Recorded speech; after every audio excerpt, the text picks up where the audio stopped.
I'm your Jesus-loving and potty host, L.A. Sprague. Welcome to Christians with Chronic Illnesses.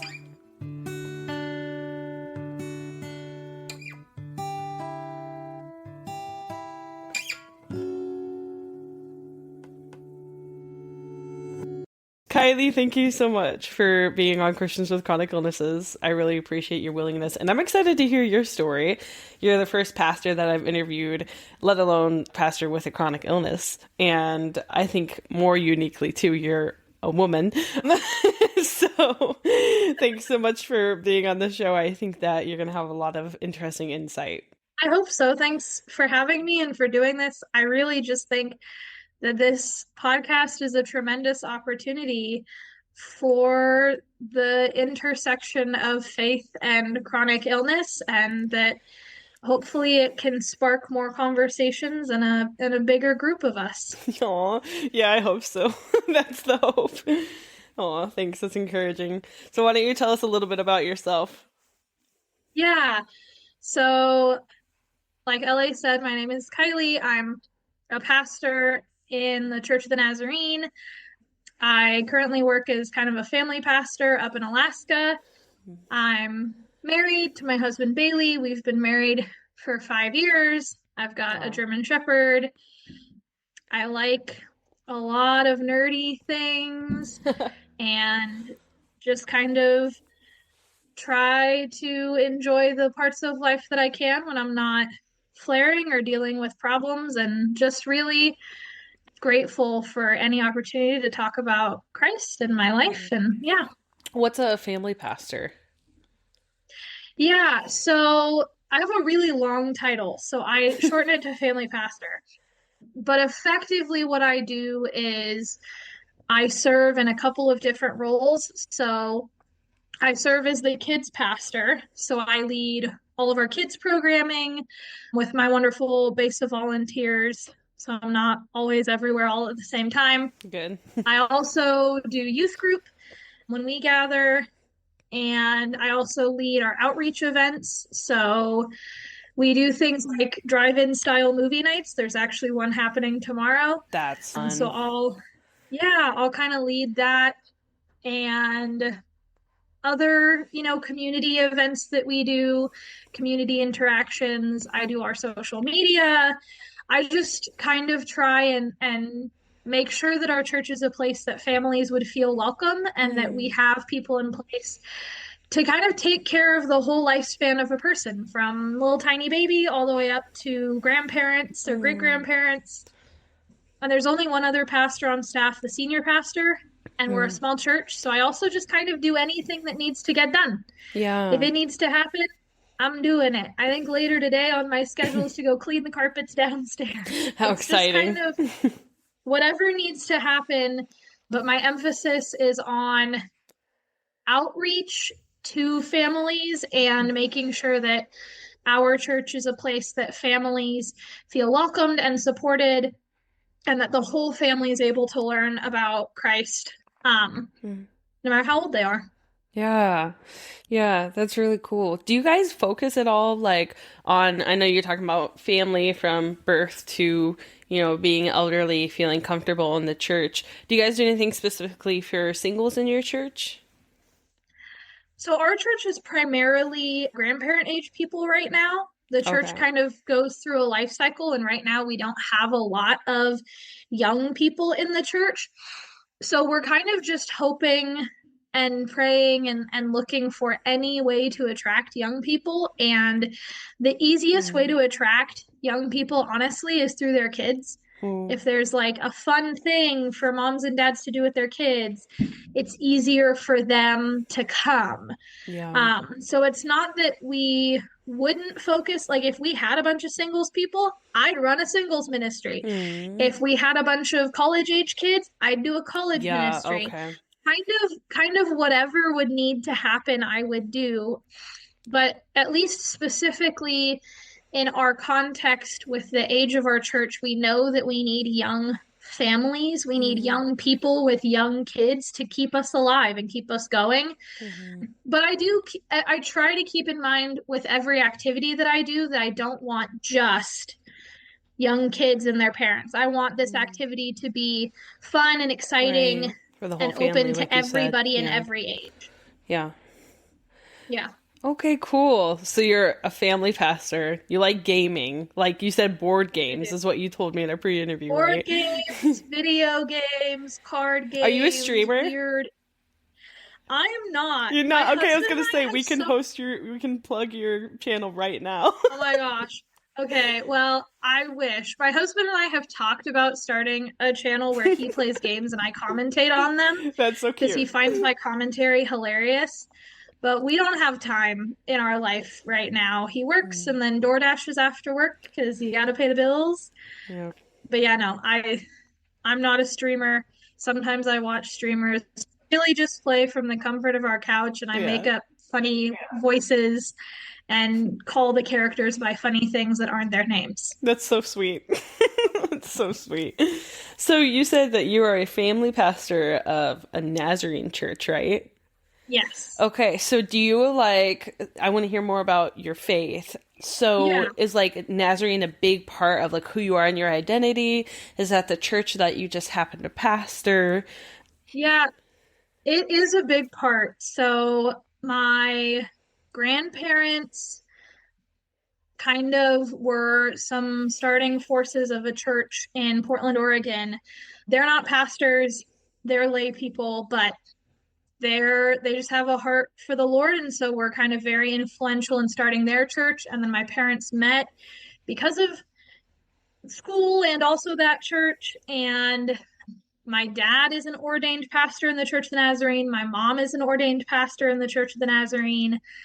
I think the story is that my mom was at worship practice with me on a Tuesday night and her water broke, and that next Sunday I was in church in a Nazarene church in a tiny little town in Oregon. Hmm. So I've been a Nazarene my whole life. I have explored other churches and gone to other meetings, and none of it has felt like home. Hmm. I'm on track to be ordained myself Wow. either this year or next year. Wow. So we Congrats. have different levels of recognized ministry in the church. Okay. So you could just have like a local license where your local church is like, yeah, God called them to do ministry. I have a district license. So my district, which is the state of Alaska, has recognized my call to ministry and has affirmed me. And so I have the power to, as my dad calls it, marry and bury people. I can host Okay. weddings, I can host funerals, I can offer the sacraments, I can I could be a senior pastor if I wanted to be and if God called me to be. Hmm. But every year I go through a process of interviewing and studying, and I had to take Hmm. so I have 2 degrees, but separate to those because they weren't from a Nazarene university. I had to take a separate course of study in the Church of the Nazarene specific classes and Hmm. specific classes from a Nazarene perspective. And so every year I have to affirm that I'm in accordance with the Church of the Nazarene, that I'm living according to our covenant of Christian conduct, that Hmm. I am teaching what the Church of the Nazarene teaches. And every year I get interviewed and then they renew me. And Hmm. so ordination is kind of the final step of that where the whole church, the whole global Church of the Nazarene, as represented by your district and the general superintendent, we have 4 in the Church of the Nazarene and they rotate. So the one that's responsible for your section of the globe at the time of your ordination meets with you and kind of says, as the global church, we back you and your ministry, and it is fruitful and you're doing a good job. Hmm. And so then we don't have to be interviewed every year. And at that point, I could serve at higher levels. So right now, a senior pastor would be the highest level I could serve. But when I'm ordained, I could serve on district boards, I could serve as a district superintendent, I could serve as a global or a general superintendent. There's a whole bunch of Hmm. like bureaucratic roles that I could serve in as an ordained elder in the Church of the Nazarene. And I'm not really interested necessarily in any of that, but I've just known from a very young age that this is what I want to do and this is my church. And Hmm.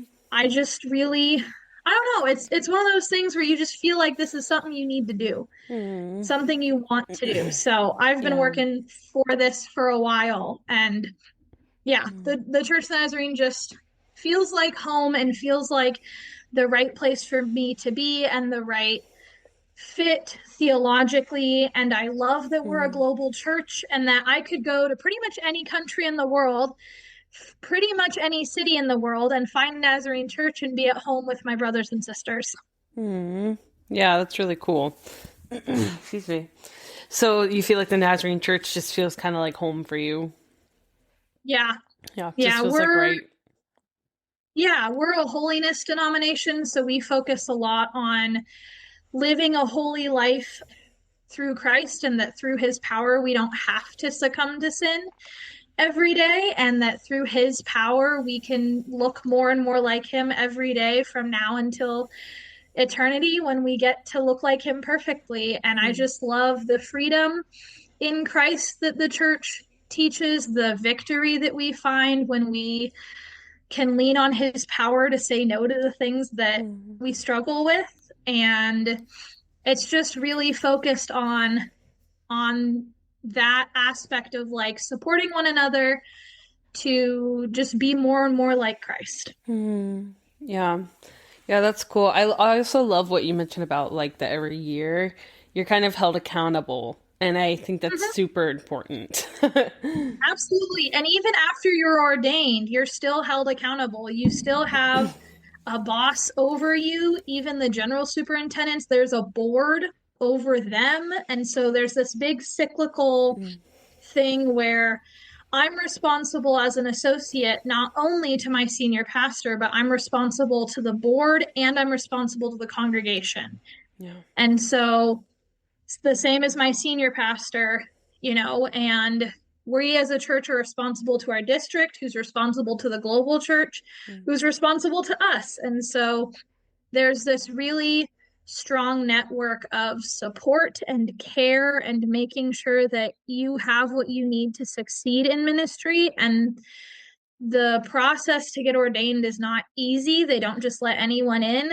You really have to kind of go through the ringer a little bit because they want to be sure that the people that they're promoting as being called by God and gifted by God and graced for the ministry actually are and are going to do the right thing and be the right people and not have any moral failures or any character failures. I mean, we all have flaws, but Right. just to make sure that we really are doing our best so Hmm. that our pastors can be the best that they can be, so that our congregations can be the best that they can Hmm. be. Yeah.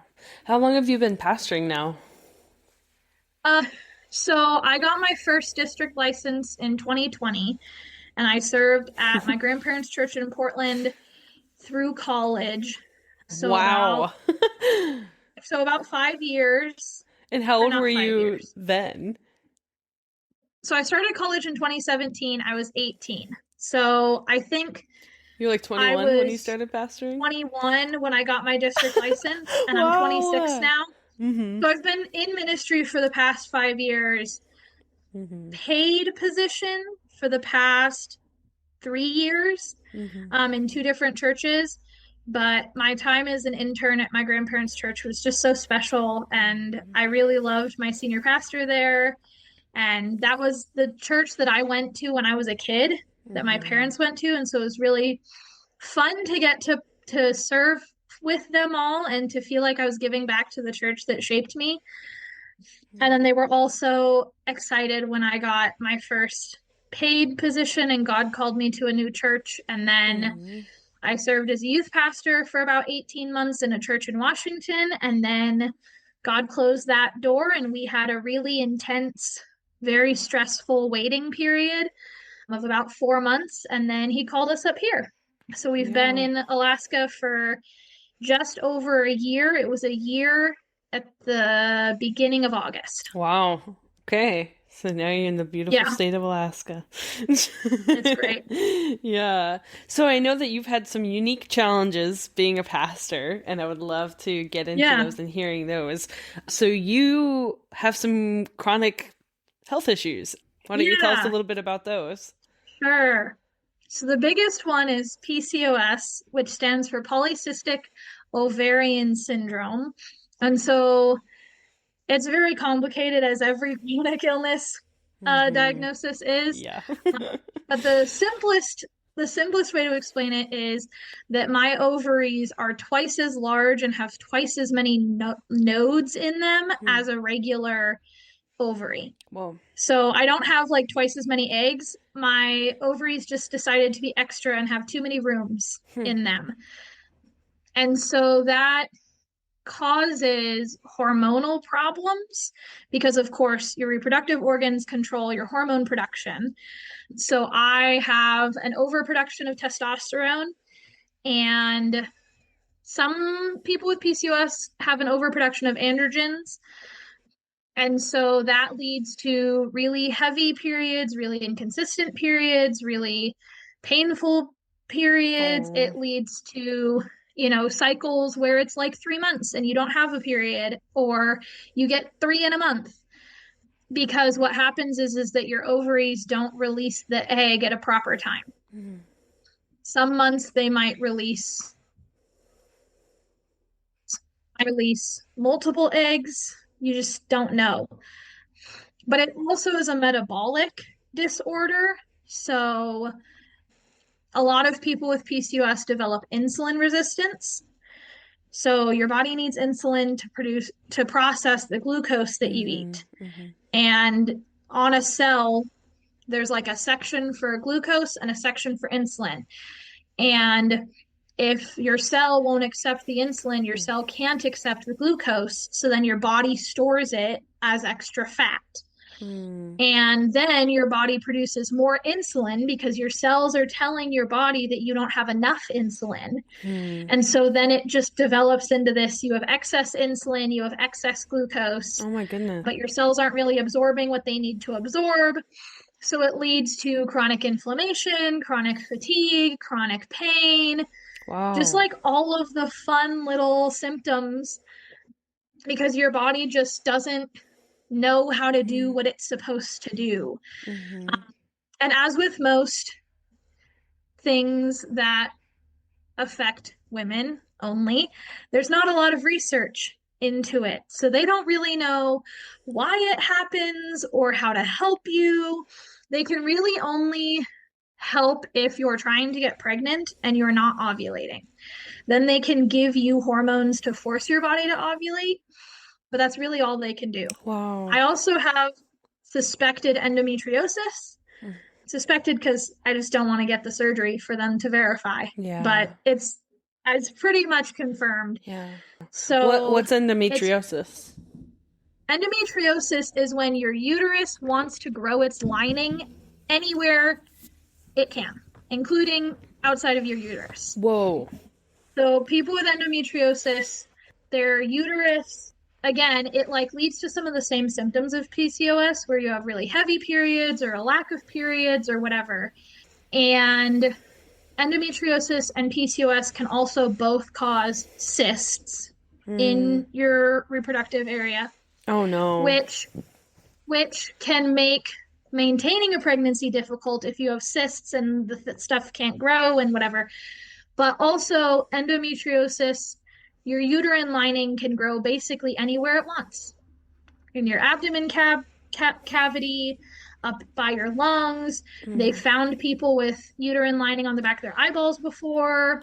Oh, Yeah, it's wow. wacky. And again, we don't know why it happens and we Wow. can't do anything about it. So what's the The only thing severity if that happens? the only thing they can do is go in and like scrape out the extra lining. And what issues can that cause if there's like lining growing where it's not supposed to? Does that just depend Well, where it it can grows? pain. Yeah, it can cause pain. It can cause organ dysfunction. It can cause Ugh. just, I mean, it's not cancer, but think about the problems that are caused when cancer happens because excess cells are in places they shouldn't be. Mm. There's Mm. just excess tissue where it shouldn't be. And so it can cause a lot of problems. You Yeah. can grow scar tissue where you shouldn't have scar tissue, Wow. just like the whole kit and caboodle. So yeah, it's hard. and they can't diagnose it unless they scope. So unless they put a camera in your belly, Mm-hmm. they can't tell for sure if you have endo because it won't show up on an MRI or a CT scan or an ultrasound Wow. Okay. because it's just tissue. Yeah. So it won't show up. So, what makes you suspect that, like, you're pretty sure that you have it? What are some of those symptoms or red flags for you? PCOS and endo are chronic conditions. Even if you have a total hysterectomy, you still have them. All of the symptoms of PCOS combined with the fact that I have these other symptoms that don't necessarily fit PCOS. So, like, the only treatment they have for endo and PCOS is birth control. And I'm on birth control. But normally, you should be able to decide to take continuous birth control. So, not take a week of sugar pills. I can't do that. If I do that, I just bleed constantly. Whoa. Oh my goodness. Yeah, I tried. It did not go well. It was not very fun. Oh, Um, wow. and there were just a couple of other factors. I don't know specifically because there is a lot of overlap, but it was like the amount of overlap and the birth control thing that my doctors were like, we're pretty sure Right. that you probably also have Yeah. endometriosis. Yeah. And my doctor was like, we can do the scope if you would like, but I really don't want to if I don't have to, because I don't really want to do surgery if I don't need to do surgery. Mm-hmm. So we just decided against it, but they put it on my chart because they were like 98% Right. sure or Yep. whatever. Yep. It's just one of those things where we just were like, okay, pretty much probably have that. Yeah. So, what kind of symptoms does it cause having PCOS and maybe endometriosis? I don't know if you want to talk about them separately, what kinds of symptoms they can cause. I don't know if they're the same, but for you personally, what are some Yeah. symptoms that you experience? Yeah. So I have a lot of chronic pain, pretty much constantly in pain in one form or another. Wow, that So sucks. my joints hurt like all the time. Oh my gosh, this makes me want to cry. I didn't My realize that, like, that was, my wow. my knees are so bad. I have like very painful knees. My I have back pain in my lower back that's not sciatica, so it's like completely separate. My hips, just my body, the way my body is shaped, my hips tip up a little bit more in the back than most people. So my hips hurt, and then my back is like squished a little bit. Hmm. And so because of the curve in my back, it just hurts extra. I get headaches pretty frequently, just like general pain all the time. I bruise so easily. I could like stand still and do nothing all day and wake up tomorrow and have a bruise somewhere. Wow. Oh my I don't know goodness. why. I have a massive bruise on my thigh right now, and my husband and I tried to think of anything that could have caused it, and we have no idea. And then I'm tired all the time. I get 8 hours of sleep. I am exhausted constantly. Yeah. I have very little energy, and then I like use all of my energy working, Yeah. because if I'm running around with an 8-year-old and a 10-year-old, I gotta have energy. If we have our 5-year-old come, I gotta have energy for the 5-year-old. And so then I go home and I crash.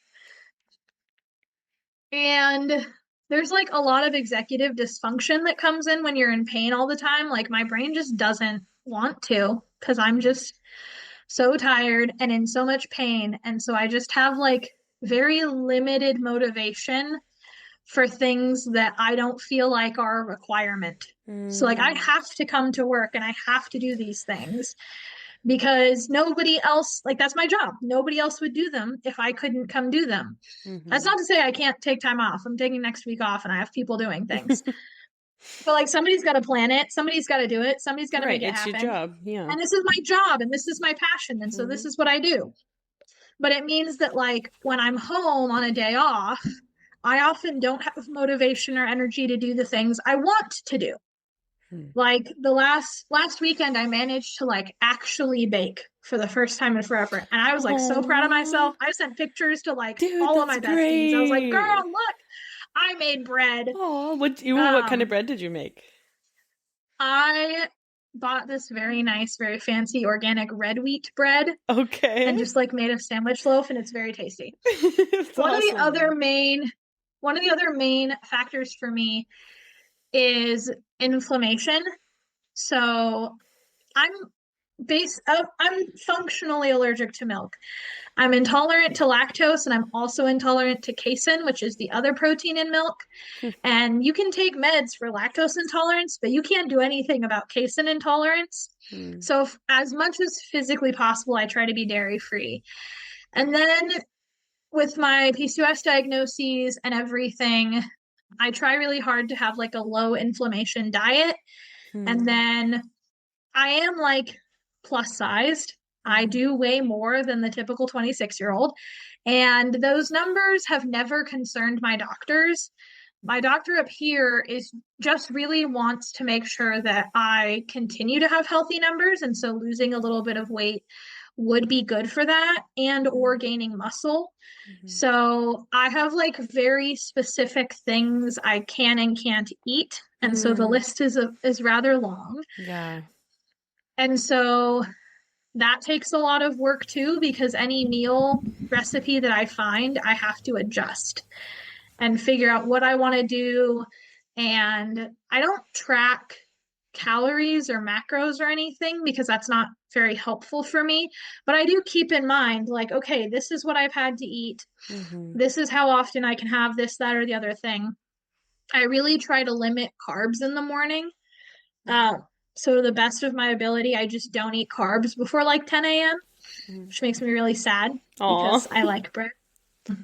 But I feel better when I don't have carbs in the morning. And then I just try to like make sure that I have as many combinate like I always combo my protein with a fat and a fiber. Hmm. But yeah, my tummy hurts all the time. There's shirts Oh. out there that are like hot girl equals tummy problems. That's me. I have tummy problems all the time.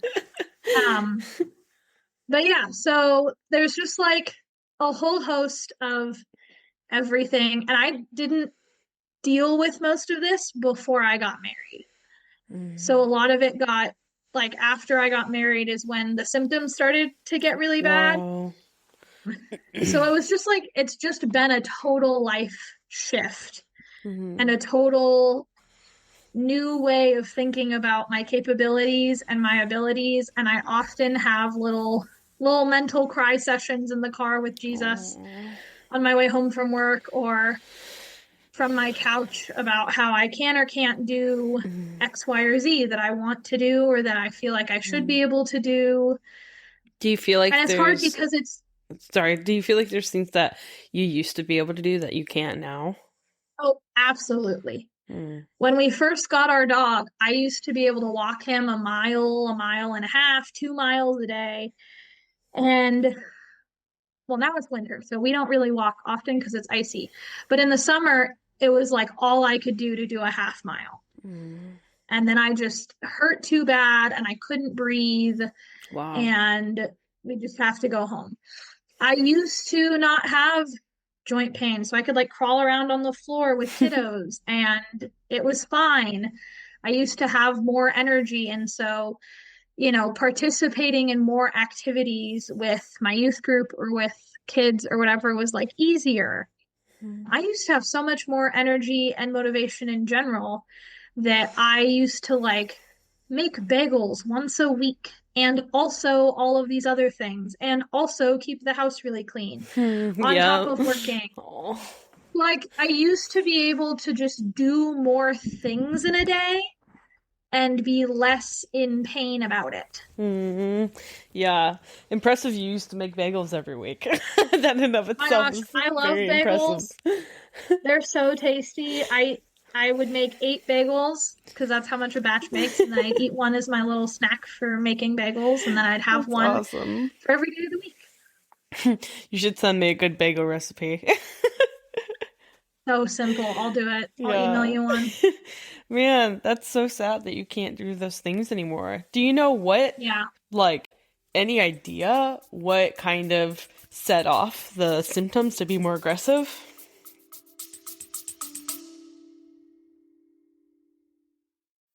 Thank you so much for spending your precious time with Christians with chronic illnesses. Your support means more to us than we can even describe. If you have a desire to donate or join a subscription for Christians with chronic illnesses, please see links in the show notes below. No. So we got married in May of 2020, and by that Thanksgiving, I just couldn't eat dairy anymore. I don't know what it is. I don't know what caused it. You know, I do know that with like everybody's body has like an amount of lactase, which is the enzyme that helps you break down milk. And some people just don't have enough to begin with. Those are the kids that are lactose intolerant from like birth. And some people, it just runs out later in life. And I just ran out of it. But when it was like I had graduated and we had moved to my first pastorate, and as we were going, things were just getting harder and harder. And I actually went to the doctor for something fairly unrelated.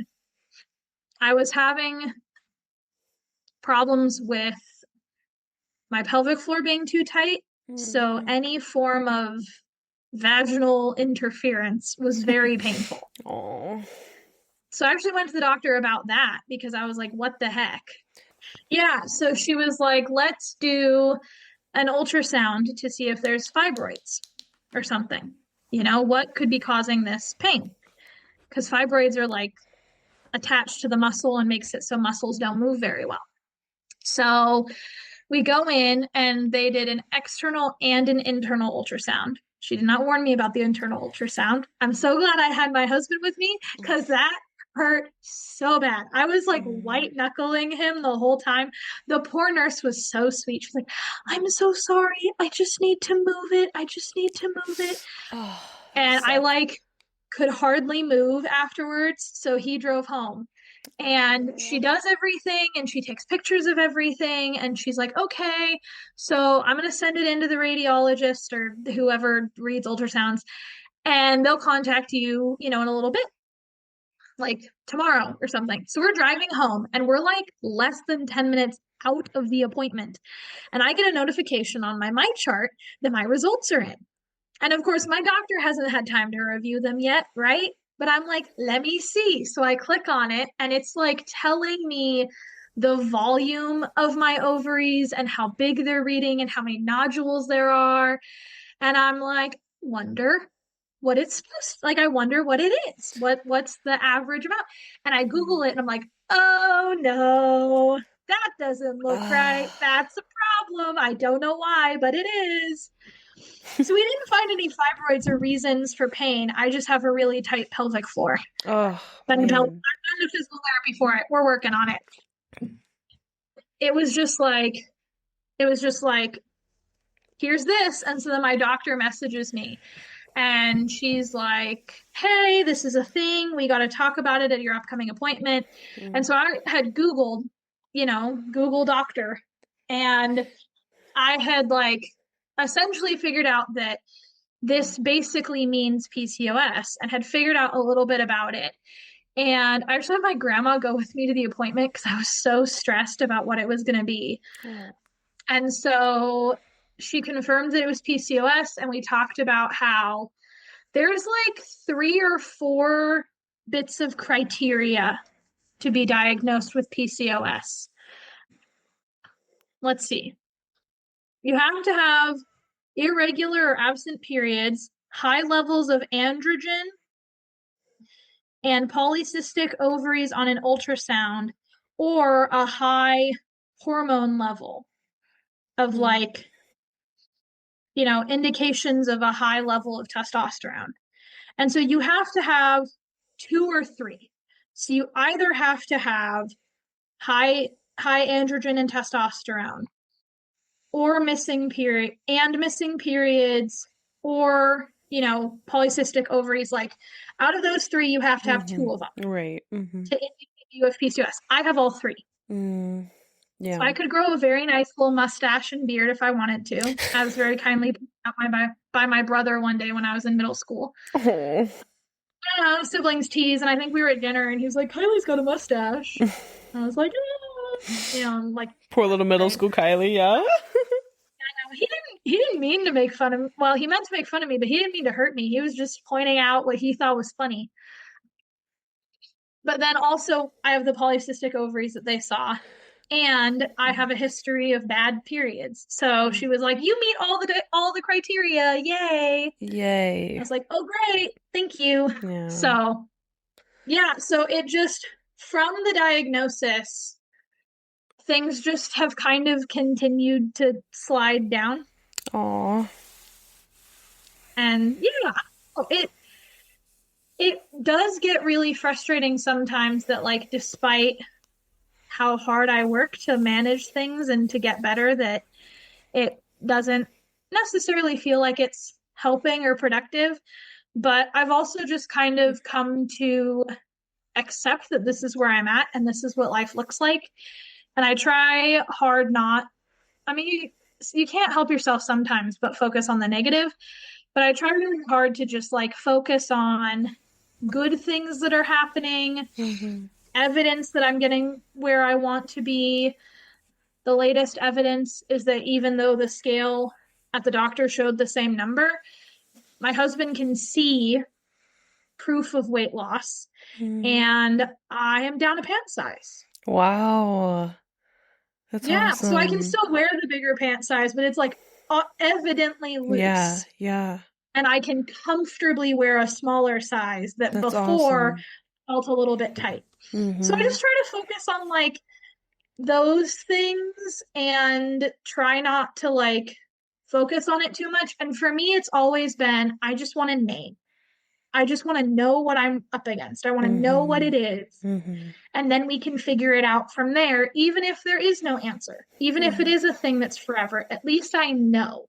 Yeah. And I'm not wondering about what's going on or why is this happening to me, you know? Mm-hmm. Yeah. That makes total sense. I think a label for a lot of people, it's because if you don't know, it's scary because then you're just kind of in the guessing game. You know, it's like, oh my Yeah, if gosh, you do don't I know, have? you don't know what to do about it. You don't know how to fix it. Yep. Yep. That's true And too. so you're just like living with this thing that you can't answer. Yep. Absolutely. So how has being chronically ill affected your time as pastor? Yeah, so I don't know. I've just kind of been in this since I got diagnosed and got diagnosed in the beginning stages. Yeah. So I don't really know what it would have been like otherwise. Mm-hmm. I do know that like I often am wishing that I had more energy than I did, that I could get more things done in a day, that I could work longer hours without feeling tired, that I could, Mm-hmm. you know, think more clearly sometimes when I've got things to do. But I think that it has helped in other ways. So it's helped me to like think about, because at some point in our lives, every one of us is going to be disabled. Mm-hmm. At some point in our lives, our bodies are going to break down and we're going to have something that we can't do that we used to be able to do. Some of us will go mostly blind. Some of us will go mostly deaf. We'll lose mobility. Some of us may lose cognitive functions. And so I think that in one sense, it has helped me to be able to think about that. So like to be able to think about, oh, hey, our, little Miss Lady should not be doing this. She should be having some help. Or, hey, Mr. So and so is struggling with that. We really need to like take it seriously. And it's helped me to think more about like accessibility and, what should we do for this or for that. We have an event coming up that would be great if I could utilize our basement because we'd have more space for it. But I don't want to because I want everybody to be able to access it. And we don't have an elevator. Mhm. We have stairs and we have a currently broken chairlift that was otherwise very slow. Like, we need to focus on that. We need to think about that. We need to think about how people are going to be able to join in. When Mhm. I have a really great lady at the church that handles a lot of the food when we have potlucks, and she always tries to make sure that there's something I can eat Aw. without dairy. God bless her. That's Um, so I know I selfless. don't give most people the full list, but no dairy is the big one. And she just like always checks in with me. She checked in with me earlier this week to see if I could eat honey, Aw. just because. And I was like, yeah, I can have honey. We're good. But it helps me think about that. Like, if we, do any of the kids have allergies? If I'm providing a snack for the kids, is it something that Mm. everyone can have? Do we have options? If we were to get a kid who had a food allergy, because we don't have one right now, how could I work Mm. about that? If we were to get a kid who had a learning disability or a physical disability, what could I do to care for that? How could I think through that? And so it's made me really more sensitive to the needs that people might have that they might not even want to share. Mm. We have people in our church that don't really want to ask for help. There's always those people that want to be independent as long as they can be, Yeah. or, don't want to admit that they need help to, open the door or, get this thing in and out of their car. Mhm. And so I'm always looking and always like trying to find someone to be like, hey, can you go help them?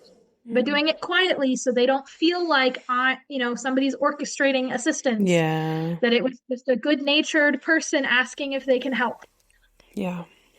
So, yeah, I think that it's just, and it weirdly, it has made me, I think, better at my job. Oh. Yeah. So, That's a cool way when I to was look at that, first, Kylie.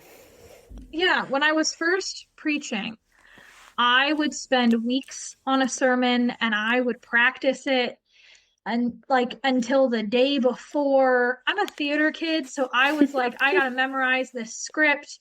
I gotta do this thing. And there came a week where I couldn't do that whole process for whatever reason.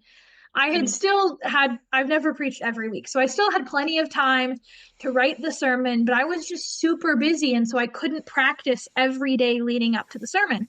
I only practiced about one or two times. And I'm like, I don't know what to do. This is going to suck. Like, I don't even know how I'm going to remember my transitions. Like, I have notes, but like, what am I? Mhm. I'm freaking out about it. And I'm just praying. And the time comes and I just start doing what I'm doing. And I get done. And I'm like, man, I just hope that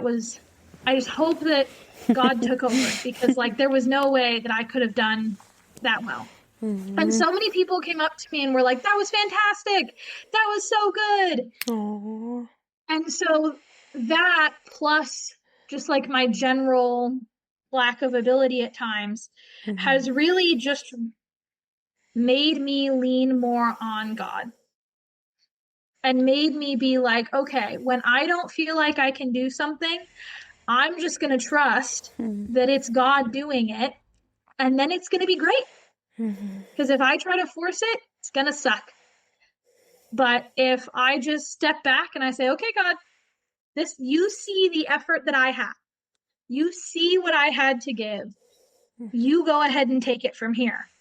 It always works out so much better Mhm. than when I try to like micromanage every little thing. Yeah. Yeah. That's really beautiful. You feel like he kind of works through you in those moments. Oh, absolutely. I mean, if we look at all of the greats of the Bible, Moses had something going on. He was constantly telling God that he didn't know how to talk. Moses had something going on. David had David's problems. Look at all the prophets who had to do the weirdest things. for God. Ezekiel had to like pretend lay siege to a town and eat bread cooked over cow poop. And Paul constantly talks about the thorn in his flesh. Mm-hmm. And in our weaknesses, God's strength is displayed, not because it's like, look at me and what I did, despite the fact that my body hurts. Mm-hmm. It's like, look at how God pulled me through. And in our weakness, when we take a step back and we're like, okay, God, I don't know how I'm going to do this. Last night we had our kids' church, and I was like driving in. I was like, I'm so tired. I don't want to be here. I want to go to bed. I don't want to do this Yeah. thing. Like, we're only going to have 2 of our 4 kids. I just don't even know, God. And our kids showed up late, but that let me have like a really nice time with my volunteer who needed to vent and get something off her chest Aww. that she didn't even realize until she was done talking about it and apologized. I'm like, girl, no, like, tell me what's going on. And I was able to like, she had this great idea that I hadn't thought about. And so I was able to like let her take it and go with it. And we got down to the end of the night and we were done before the adults, which was very weird. And so we just had some time to kill. And there was an extra game in the lesson that I wasn't sure the kids would like, that she was like, they were asking me for a game. And I was like, I don't know what we can do with like any minute now, your dad could come downstairs. And she was like, well, let's just try this game that they had. And it was great. And they loved it. And I was able to just like sit back and let it happen.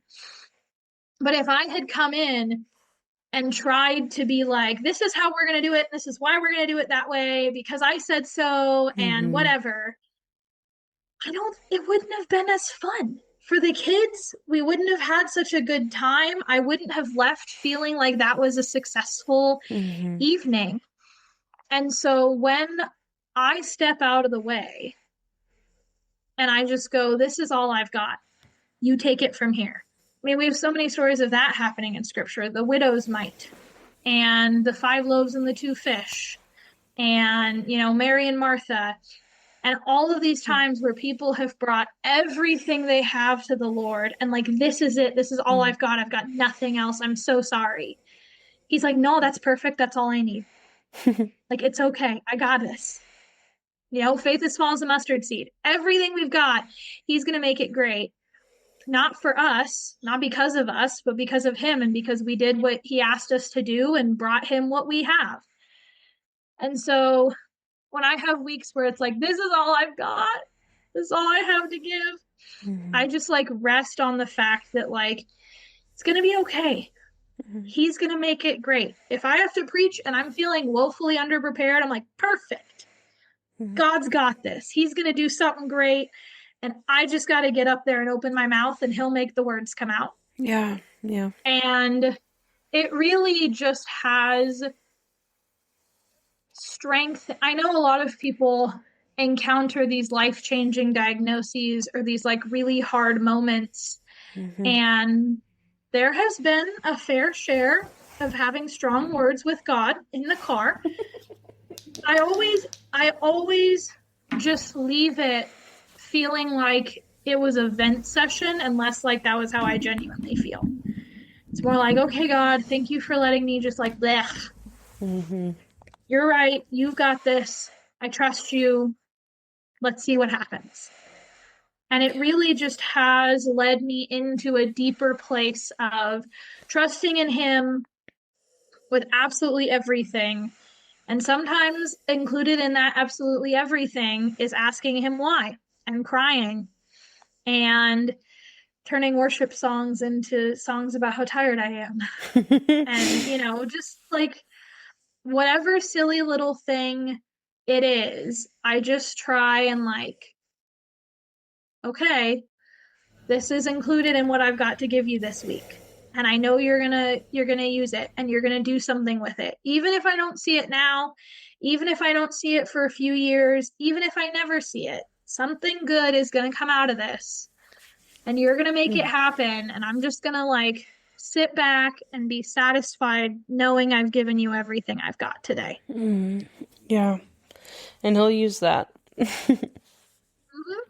And he does. What do you think is a Bible verse or story that specifically has helped you get through flare-ups and exhaustion? Yeah. Okay. So I'm going to grab my Bible to read more than just the verse I have memorized. Aw, I But love that. there's this passage in Second Peter that I heard in a sermon when I was like in elementary school. And for some reason, it stuck with me. And I memorized it, and my dad and I talked about it a lot. It's also one of my dad's favorite Bible passages. And it just really is helpful. So the verse that I absolutely love is Second Peter 1:3. And then verse 4, I mean the whole rest of it continues it. But Second Peter 1:3 says, His divine power has given us everything required for life and godliness through the knowledge of him who called us by his own glory and goodness. And then verse 4, by these he has given us very great and precious promises, so that through them you may share in the divine nature, escaping the corruption that is in the world because of evil desires.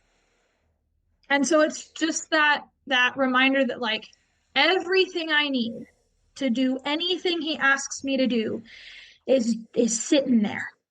I just got to use it. I just got to ask for it. And I just got to open the box. Hmm. It's like having a storeroom full of every supply you could ever need in the entire however many years you live. And all you got to do is walk in and find it and, look at it and use it. And that it's because we know him and because we're called by him that he gives us everything we need so that we can share in his divine nature, so that we can be like him and share in who he is and not have to live in the corruption of the world here and in eternity. That he wants us to use what he's given us. He wants us to ask him for the things we need. He wants us to cling to the promises he's given us because he wants us to be like him and to be like our first parents were in the garden. He wants us to experience all of the wonderful things of life and all of the goodness and all of the loveliness that we can. He doesn't want us to live in the suffering. And so he gives us everything we need. All we have to do is ask him for it. And it's just been very helpful when I don't feel like I have anything to be like, he has given me everything I need. Mm-hmm. And if that means that today what that looks like is taking a nap, that's what it looks like. If that means today it looks like pushing through because tomorrow I don't have to do anything, that's what it looks like. Like whatever it looks like to make it through today, he's given me what I need to make it through today. And so even though we pray, God, give us strength, give us wisdom, give us, whatever it is that we feel like we're lacking in. Yes, he tells us to ask for things. If you ask for wisdom, he'll make you wise. But it's because it's already ready. It's already sitting there. It's like a present under the Christmas tree. It's already there. And so when we ask him for it, he's like, of course, it's right here. Take it. Hmm. And that he's not withholding what I need. That it's here and it's ready and he wants to give it to me. Yeah, how do you reconcile like that truth and that belief with like, a lot of people would use a similar sort of reasoning to kind of preach prosperity gospel or preach, well, if you just ask for it, you'll be healed. How do Yeah. you reconcile that he gives you all that you need to live a life of godliness and holiness, but also you have a chronic illness that he's not healing? What has that been like reconciling those things? He gives me everything I need, not everything I want. I don't need to be healed. I'm okay. I can survive what I need. He says that he's not going to give us a temptation without providing a way to make it through. And so if he's going to make sure that I can make it through anything this world is going to throw at me, then I just got to remember that I'm going to make it through. James tells us in your verse, consider it pure joy whenever you face trials and tribulations, because the Father is working. And so, like, the first thing I remember is that this is not how it was supposed to be. This is not how the world was supposed to be. This is not how our lives were supposed to be. We were supposed to be living in 24/7 connection with Him in a perfect world free from sin. And that because of sin, we don't. And so, because of sin, our bodies break down. Because of sin, we encounter these hard things. Because of sin and corruption, all of these things happen. And that's not what God planned. That's not His desire. That's not what He wants for us. But again, in those weaknesses, He is our strength. If I never had chronic pain, I wouldn't lean on Him to get me through the day in the same way. If I didn't have mental fog at points, I wouldn't take a step back and go, okay, you got to figure it out because I can't. If I was perfectly able to do everything, I know myself, I would just try to do everything on my own and in my own power. And that's not what needs to happen. That's what I would want to happen, but that's not what should happen.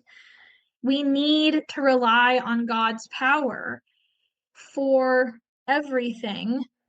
And I think I see a lot of people who are able-bodied and able-minded who only really turn and rely on God when something bad happens, when somebody goes to the hospital, when, a car crash happens, when bad things happen.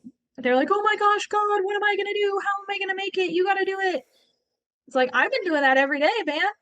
Every day I have been like, okay, God, it's yours. You do it. You want it to happen. You make it happen. And I think that it's just let me have a deeper relationship with Him. So while I would love to wake up tomorrow and not be in pain, the pain is a reminder of God's grace, a reminder that God's got me and He's going to make it through. I think about it like fasting. So fasting, for those who may not know, is when you choose to give something up, usually food, for a certain period of time in order to pray to God for a specific purpose. So like Daniel in the Bible, you hear a lot about the Daniel fast and like health fasts. Daniel gave up everything but fruits and vegetables and water in order to pray to God for God's wisdom and direction. Daniel didn't have a set time, but like Esther asked the people of Israel to pray for her for 3 days, to fast for 3 days. And she and her people fasted before she went before the king to save the whole nation so they could fight back. And so I kind of think of it like that. When you're fasting, the pain of hunger reminds you of why you're praying.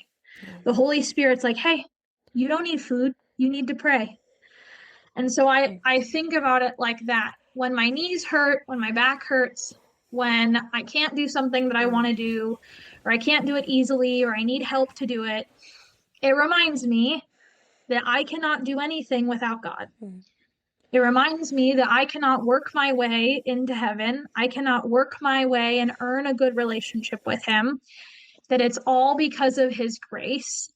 And that if God can get me through the pain of my knee today, God can get me through anything. Yeah. Anything that life is going to throw at me, any hard thing that's going to happen, any really rough time where I don't know what's going on, God's going to get me through it because today He got me through this symptom.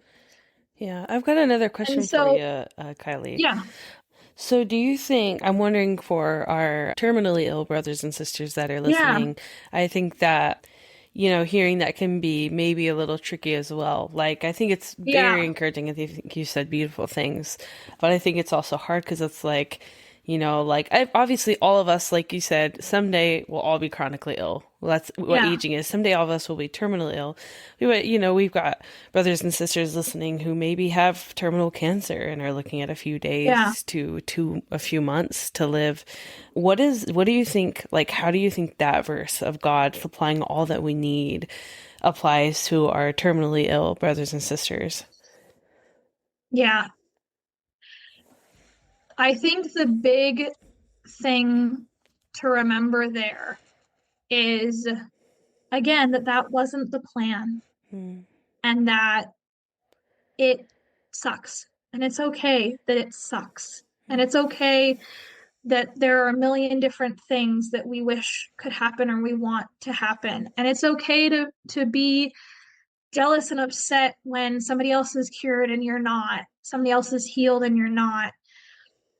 But that God, even in the hard, sucky, awful parts, has something specific for you, has something specific that He wants for you. And that even in terminal illness, your life can still glorify Him and your life can still live on in the way that you treat those around you. And so if you're bedridden at home, you can still be a light of God's love to those in your home. If you're in a hospital, you can still be a light of God's love in the hospital.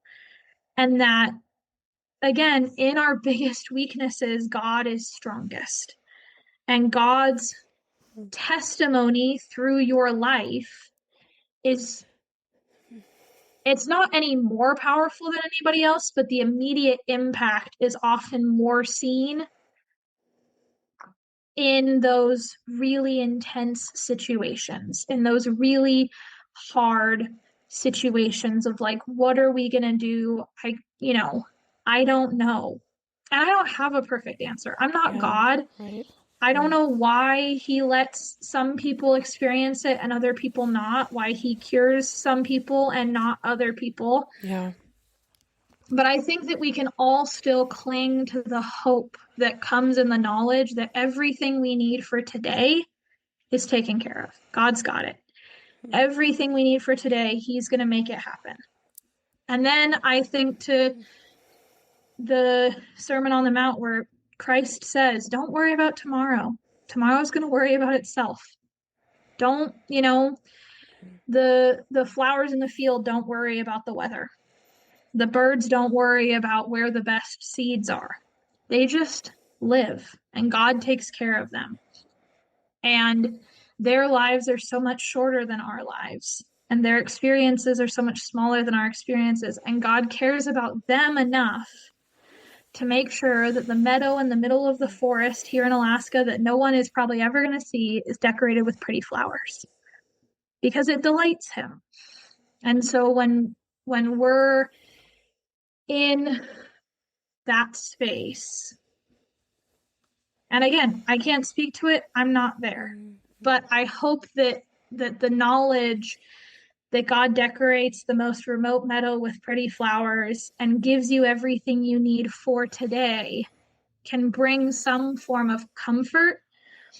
And that's even something God calls Himself. He calls Himself our comforter. He's there even when we're mad at Him and even when we don't understand and even when it feels like it's pointless and hopeless. He's right there, not to tell us we're wrong, but to sit with us in it. Be like, I know my child. I know. I'm here. yeah, yeah, absolutely. Hey, if you're listening and you're terminally ill and you have any questions or thoughts about that, let us know.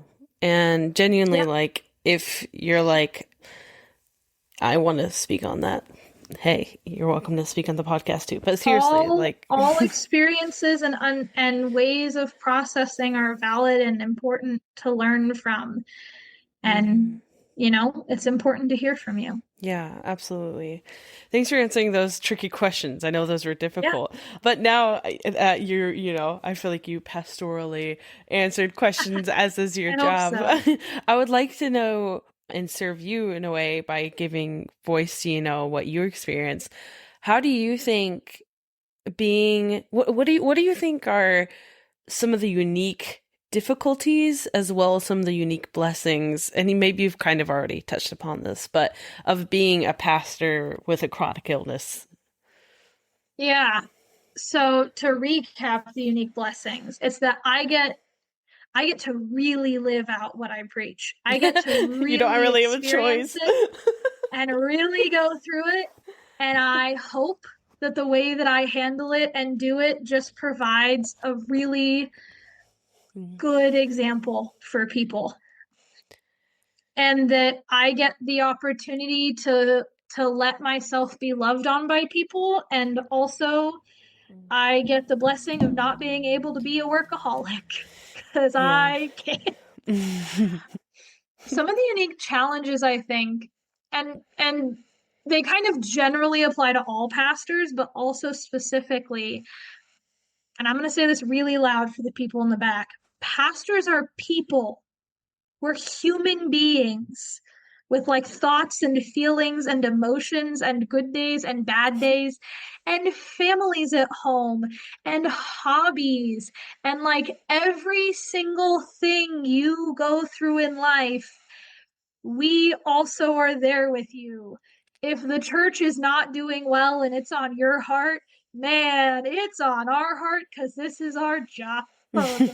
Like, if you're struggling financially, we're probably struggling financially. We get paid by what you give to the church. And that's not to like demean anyone. Mm. But I think that often people forget or don't act like people are like pastors are people. Mm. Like people have called my dad for like the strangest things at the weirdest times and just like expected him to be available and there and like capable. And there was like kind of a running morbid joke in our family that we couldn't go a holiday season without someone in the church dying. Mm. And like Wow. that's obviously more sad for the people's family who had someone pass, but also like every holiday season for a while. Wow. Like, so, when you come to church and you're exhausted and you need a fresh and filling of the Spirit, and we're the ones providing that for you, we are probably also exhausted and would also like a fresh and filling of the Spirit and would also like to just come and sit and be served. And that's not what happens for us on a regular basis. Yeah. And so, for me specifically, someone in my church said, I think it was like 5 months into me being here, they were like, Pastor Kylie, I am so blessed by your energy and excitement. And you're just like boundless energy and capabilities. And I went home and I laughed. Like I called my husband and I laughed on the way home because then I went home and put on the comfiest clothes I had and sat on the couch for 4 hours and didn't move because I hurt. Mm. Like just because we look like we've got it all together does not mean we do. And just because I look like I have boundless energy and my chronic illnesses are not that bad, you don't know what happens when I go home. Yeah. You don't know what I face and how I manage symptoms at home. Yeah. And that's true of every pastor. You don't know what happens in their home. You don't know what's going on behind closed Yeah, doors. absolutely. And Yep. so even though on Sunday we have our like Thanksgiving dinner after church and I have a whole kids table. And during the service, I'm going to do a craft with the kids. And after the service, and after they're done eating, I'm going to entertain them. And then we're going to decorate the whole church for Christmas. And I'm probably going to help bring boxes up from the basement. And I'm going to be like happy and chipper and energetic and having a great time. And then I'm going to go home and like crash. And my husband's going to make dinner. Like, and I say it in a funny way because humor helps. But like, seriously, your pastor has a bad day. Your pastor needs encouragement. Your pastor needs to be given grace. We're not perfect people. We experience lots of things, and especially the pastors out there who are older, who are, grandparents, they're probably having some body stuff. They're probably struggling with pain or health problems, and just a little, pick me up and like, hey, we recognize it. And I know that like October is like National Pastor Appreciation Month or whatever. Don't don't shorten it. Don't only appreciate your pastor in October or at Christmas or at their birthday. Like, I have pinned up on my wall a little note that someone sent me in October, but she had like just started coming to the church last October, and she sent me this little note, and I have it pinned up on my wall. I have a whole drawer full of cards that people have given me to say thank you Mm-hmm. at random times. Mm-hmm. Like, the unique challenges of having the chronic illness come in with kind of just what everyone with chronic illness experiences. But then like I don't want to, have to take multiple days to recover from something. Mm-hmm. I don't want to be like like dreading activities that I have to go to because it's going to take more energy than I have today. I go to teen camp and it's a week long, and next year we also have a 10-day or a 7-day teen conference in Utah. And I am not looking forward to that symptom wise. Mm-hmm. I'm looking forward to it mentally, but I'm not looking forward to it physically. And that's just like, you know, the way things are. And so just a reminder of like, if you're serving with a pastor who is older or has a chronic illness, just send up some extra prayers. Make sure you got ibuprofen on you, Aw. figure out your favorite snack or something, and offer it to them, because it really is like so meaningful to get those little thank yous from people, but then also for them to acknowledge, like I said with the lady who acknowledges my food needs, Mm-hmm. I just feel so loved every time she asks me. And it's like very small, and she doesn't ask me often, but every time we talk about it, it's just like, oh, these people love me. They care about me.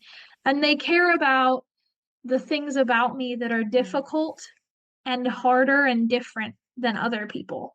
Yeah. They're watching out for me and my symptoms, and they're taking care of me in a way that, you know, other churches might not, or other people might not. Mm-hmm. So yeah, if you know a pastor with chronic illness, figure out a way to just like every now and then, not often, but like, I don't know, it's probably like once a quarter that we have like a big church-wide meal. Every now and then, just, hey, thinking about you, if you know that they get really cold and their office is in a cold part of the building, drop off a pair of gloves or a blanket. If they're really tired all the time, figure out their favorite way to stay awake and give it to them. You know, just those little tiny things that might take you 10 minutes, I promise you, mean so much. And I know that every chronic illness person could say that, right? Mm-hmm. When someone sees you and like offers to buy you dinner because they know you can't cook, like, Mm-hmm. if you have, if I say this because one of my best friends is also chronically ill, like, something, if I think of something that I'm like, man, it would be so nice if somebody would do this for me, I try to think of a way I could do that for her, because I know that she and I go through a similar experience. And the same is true about your pastors. And it's just kind of double, because your pastors get it because they're pastors and it's your job. And so people don't think about it often. And then if you're a pastor with chronic illness, it's also on the other side where it's like, I try really hard to mask my symptoms so that no one knows. And so that if I tell them, they're like, wow, I never would have known. And they don't Mm-hmm. see the impacts of that. And so from all the sides, just even sending a text. Seriously, it can be like the tiniest, most free thing in the world, but it's going to mean so much to us. I'm going to keep these cards forever. Mm-hmm. And I have. They've lived in every church office desk I have had and ever will have. And, some of these people probably don't even remember writing me the note. But I've got it because that's what I need. Yeah. Those are really great suggestions. I love that. I love the intentionality of like, if someone, particularly we're talking about pastors, I love that you said like if they're elderly or if you know that they have an illness, like just the intentionality of watching, like what do they like to drink? What do they like to eat? When do they seem to like burn out, and start to kind of slump a little, like sending them texts, small things. Like I love those practical pieces of advice to help serve. And I think that's really important. So thanks for sharing those tips. Yeah. All right. So my last question for you, if you could say anything to Christians with chronic illnesses, what would it be? Even when it doesn't feel like it, God's still got you. Even when it doesn't feel like it, God still got you. That's very that made me smile. Thanks for that. Yeah, of course. Well, Kylie, thank you so much for taking this time. Yeah. I really, really appreciate it. And I find your story very encouraging. Thanks for wrestling through hard questions. And thanks for serving the church even when you're tired. Yeah, of course. Yeah. I think that God sees you even when you're exhausted. And like you said, I think he's there with you. He relates. Yep. Oh, well, thanks so much, seriously, for taking the time out of your day. Yeah. Genuinely, really appreciate it. Yeah, of course. And I hope it was refreshing for you to talk about these things. I'm sure it was also tiring as well, but oh, you got any evening? If anyone's in Alaska and wants to come say hi, I'm at Chapel of the Cross Church of the Nazarene in Anchorage. Thank you so much for being a part of the Christians with Chronic Illnesses community. Please remember to follow, rate, and subscribe to the show. You can also follow us on our socials at CWCI Podcast. And if you're interested in sharing your story, please email us at cwcipodcast@gmail.com. If you are interested in contributing to the production of Christians with Chronic Illnesses, please see the show notes below for subscriptions starting as low as $1 a month, or email us for a more direct way to give. This show is hosted and produced by Ellie Sprague, and our incredible logo, thumbnail, and overall CWCI artist is Brianna Middleton. This show is intended for entertainment and encouragement purposes only. Please talk to your doctor before trying anything you hear on this show. Until next Monday. I present to you The Supernatural Case of an Accidental Time Traveler by my husband, Paul J. Trumba. It's a super interesting book. I'm not even much of a reader, but I read through this thing pretty easily. It's pretty large print, and it's about 500 pages. You can find it on Amazon. It's about Lou Barrett, who suddenly finds himself in, London in the 1800s. He has no idea how he got there, and he goes on to form a really hilarious and cute relationship with a witch, a wizard, and a brawler, and they go on to fight supernatural evils together. I highly recommend. It's definitely for mature readers, but it's a really good book, and you can find it on Amazon. Again, that's The Supernatural Case of an Accidental Time Traveler by Paul J. Trumba.